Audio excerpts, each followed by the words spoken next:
It was as if I had known him a lifetime.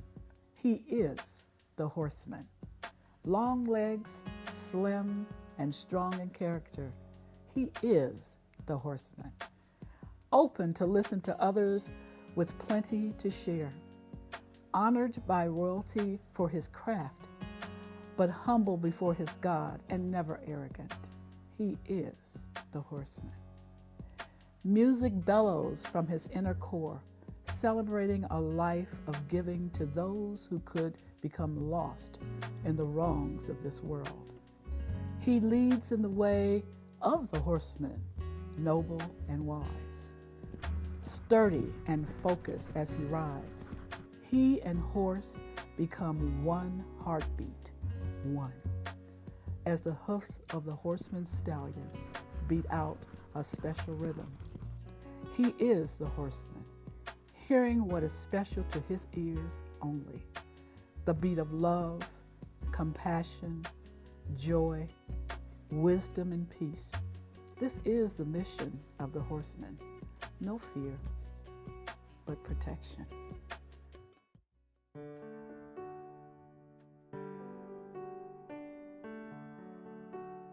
The horse is the animal I chose because it was the animal that my elders, my great-grandparents, did very well with.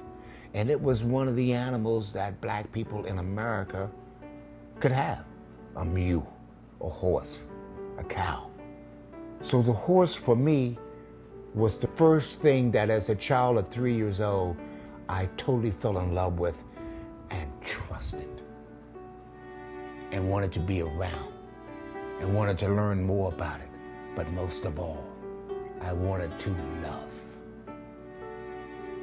Love.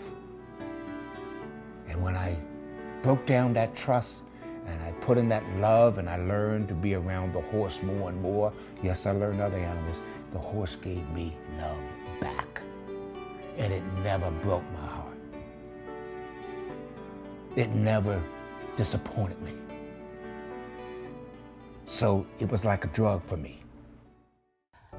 It's a different kind of magic watching him with horses because he's got in touch with an ancient Moorish spirit that mastered horses. And he's there because he communicates with them here.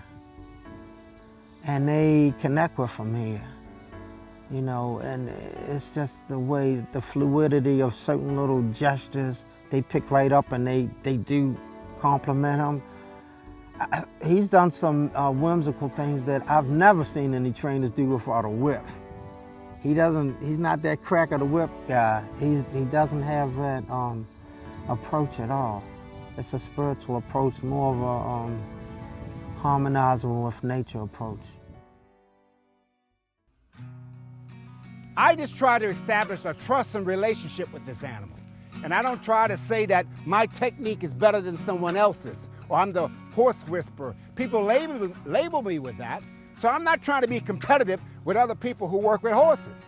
I'm just trying to say, this is how I work with horses. It's the same way when people say, well, you raise your child the way you want to raise your child, I raise my child this way. But I teach my horse to move when I move. Body language. Ho, ho. I give him the room to feel that nothing I'm going to do to him, ho, is going to hurt him. And so there's a complete bonding and trust here, and he's only 7 years old. My experience of being in this man's company has done nothing more than heighten my awareness and consciousness of this communication with the animal, with the horse. And thereby, when you get out on that lake, you know, up where he lives, getting out on the canoe on the lake, it is sort of rural and rustic, and you know, the eagles are flying and the fish are jumping. Through the horse, you wind up becoming more in touch with everything else around it. You know, you become more in touch with nature. The horse has pretty much just changed his whole perspective in life. If it wasn't the horse, he would have been a different person. being one with the animal and the animal one with him has really changed his perspective on seeing things a different way. And so when you have an animal like a horse in your life that's pretty much a day-to-day challenging thing to keep up with, it changes your perspective and outlook on life. These are ways to work on horses. These are cross ties so that you can put the horse in a tie, and I can groom him, and I can take care of his mane, and I can pick up his hoofs and work with him. The horse that keeps making the noise is a horse that I just adopted from an American treasure, the wild horse. And her name is Lucy, and I'd like to introduce you to Lucy.